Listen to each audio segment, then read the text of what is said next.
Infinity Fragment Company Finally saw the truth of my life. Yo, listen.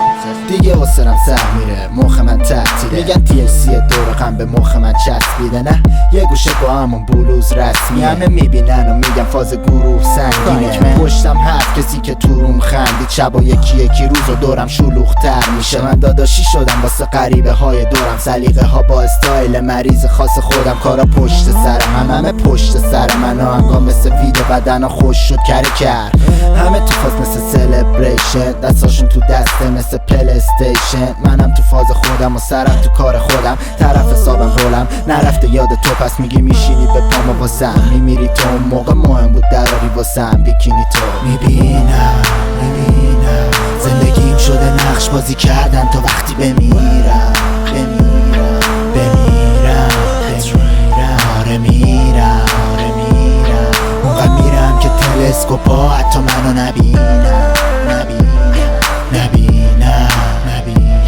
میگن آدم و گلا رو چیدن، گلا مردن، رولا رو پیچیدن، مثل اسکولا شد مغز گشنه شدن، غذاشون اون بالا خوردن، ولی نفهمیدن اونا رو گلا کشتن. ما هم اگه خوابمون نره حالمون بده، آسمون میچرخه ولی واسمون کمه. اینجا همه فازشون جنگ و دافشون کنه. میگن اینفینیتی جواب بده تا آبرون نره. نه فرق دارم 100% چون دیگه کم کم قلبم خالی شد، مغزم پر انگار جاذبه بالا سرم. من ساعت شنیم عوض شدم، الانم به آینده رسیدم. خندیدم بهشون دوباره سور بیجا زدم، ولی من هنوز نقاط کور بیتا رو میپیچم با رول شعرم. خوب میدونم پرشه میکشم و فوت میکنم دودشو تو چشت. میبینم زندگیم شده نقش بازی کردن تا وقتی بمیرم. آره میرم اونقدر میرم که تلسکوپا حتی منو نبینم. میبینم زندگیم شده نقش بازی کردن تا وقتی بمیرم. آره میرم اونقدر میرم که تلسکوپا حتی منو نبینم.